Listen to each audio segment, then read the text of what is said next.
Now that you have had some time to explore Wakelet, it's your turn to create a collection. I'm going to give you time to create your own collection, and I'll monitor your progress and help with the collection as needed. The first thing you have to do is pick a topic of your collection based on a topic you will teach in your classroom. Then I want you to complete the collection in Wakelet. Your collection must include at least 5 resources focused on the chosen topic. You should include at least 1 video, 1 link, and 1 image. You'll have 1 week to complete these activities. Then we will move on to our next part of our professional development.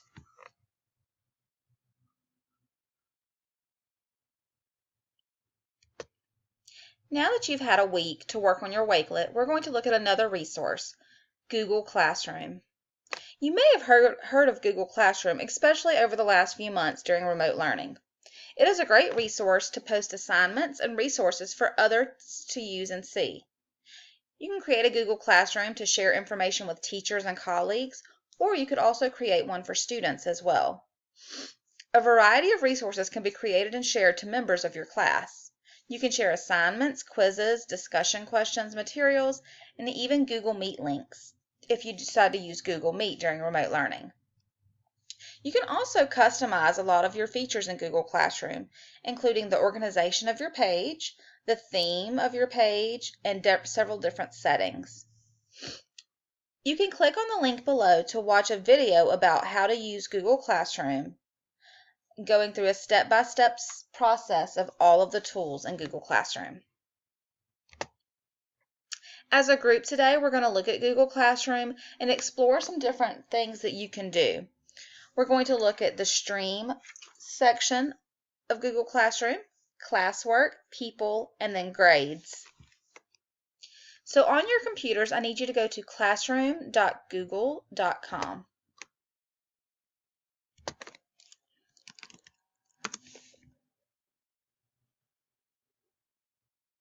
So your page may look a little different than mine. I already have some classes set up that I've used in the past. The first thing that you'll need to do is create a class. You can click on this plus icon at the top. If you want to join a class that someone else has created, you will simply click here. To create your own class, select Create Class. You're going to type in the name of the class you want to create. You can use your name like I did for Ms. Baxter's class, or for today's purposes, you can just create a practice classroom. If you need the section option, you can do that if you have one class that has several different sections. You could also list what subjects you teach and what room number you are. After you've created your class, it will show up on this home screen. Then you can click on your class to go to the different options that we have for information you can share. You will always start out on the Stream page. This is the first page that students and teachers will see when they log in. From here, you can set a theme for your class. So if your focus is on math, you may want to set up something for that, or technology. So we will select that class theme. Up at the top, you will see a class code. This is the class code that students can use to join your class. You can also create meeting links if you want to use Google Meet to meet with your students or fellow teachers. And you can generate those links here. The Stream page is where you will post all of your announcements for your class. They will show up here. You can also rearrange your announcements. So to post an announcement, you'll simply click here. You can choose to share it with your whole class or select certain students.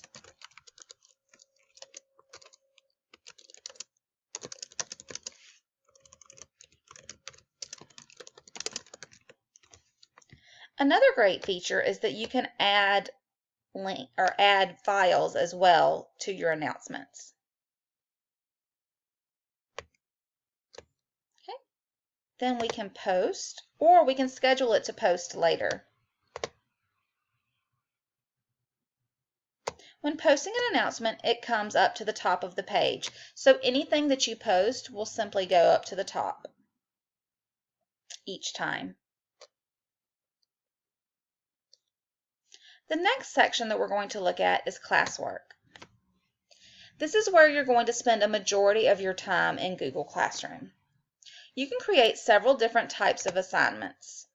A regular assignment, in which you would give it a title, the instructions, and then you can add files, such as a Google Drive file, a link, a file you have saved on your computer, or a YouTube video.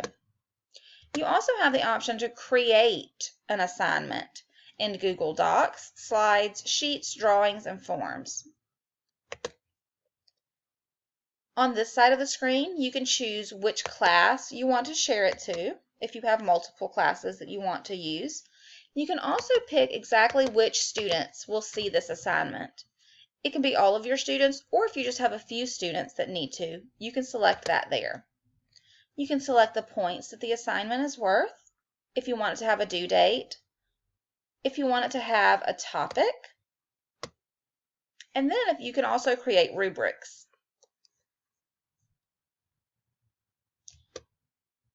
This type of assignment allows you to have a variety of different resources. The next assignment we're going to look at is the quiz assignment. You would use this if you're wanting to use a Google form that you have not yet created.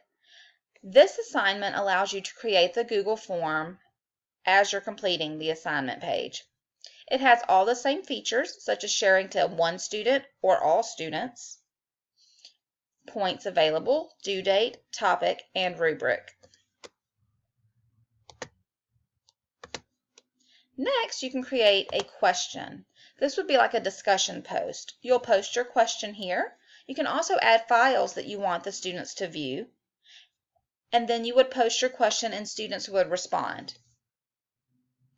You also have the option to uncheck this box that students can reply to each other if you don't want them replying to each other, if you only want them to reply to you. You can also use due dates, points, and available for only certain students. Finally, we have materials. This is something if you just want the students to view an assignment, but not actually turn anything into you. This would most likely be used if you have a PDF file that you want to share or something to that nature. You can also add stuff from your Google Drive and create Google Docs, slides, sheets, drawings, and forms. Once again, students cannot actually submit anything through this option.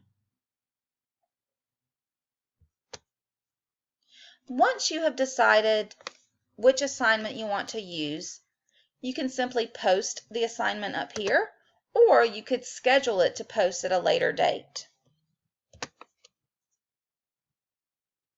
This is where you will spend the majority of your time in Google Classroom. The next tab is our People tab. This is where you can add other teachers to have access to your Google Classroom, where they can upload assignments as well and view assignments, and then you can add students. To add, you would simply invite members. You can do this by simply typing in their email, and it will send them a link for your Google Classroom.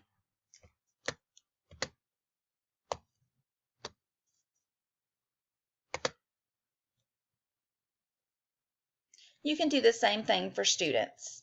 You would invite them using their email, or you can send out an invitation link directly to them. Finally, we have our gradebook. Now, since this classroom is just a practice class, I don't have any assignments. But if I were to have assignments, this is where they would show up, and it would list all the grades for the students in my class. So now I want to show you a Google Classroom that actually has some assignments in it. This is a Google Classroom I used in previous school years. This is my stream page where all assignments and announcements post. If I click here, I have all of my classwork for the 5 weeks that we used Google Classroom. I have it arranged by topics. You can choose whatever topic that you would like for your classroom. I decided to break my topics up into subjects and weeks. So I have math week 5, reading week 5. I have a topic for all of my Google Meets, math weeks 3 and 4, reading 3 and 4, writing assignments, and then the first and second week's assignments. If I wanted to add more assignments, I would simply click on the Create button.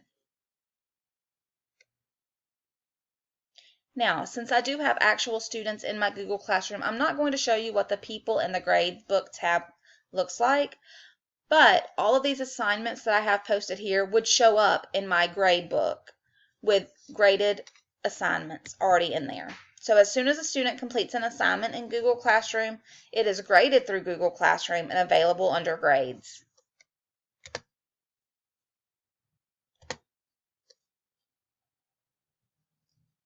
Now, I know this was just a quick overview of Google Classroom. You also have a handout that will walk you step by step on how to create your classroom and the different assignments that you can post. So this is what you're going to do next. I'm going to give you time to create your own practice class. We've already explored the sections in Google Classroom, but you may want to revisit those: Stream, Classwork, People, and Grades. And then I will be walking around helping you as you create your Google Classroom. The assignments for this activity: you will post one announcement on the Stream tab. You will create one assignment that you could actually use in your classroom. You will create one quiz that you can use in your classroom. And then you will add one person to your class. This can be a fellow teacher or a student in your class.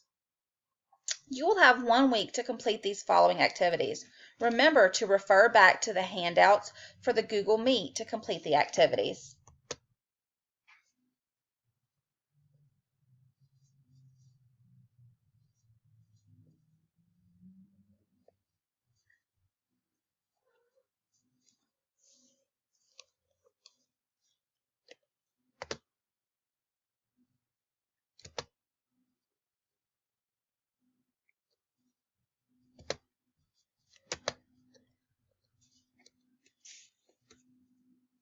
All right, I hope you have enjoyed this professional development and learned a little bit how to use Wakelet and Google Classroom. If you have any questions, please reach out to me for some additional help. As always, it's always best to work together, especially in these trying times. Thank you so much.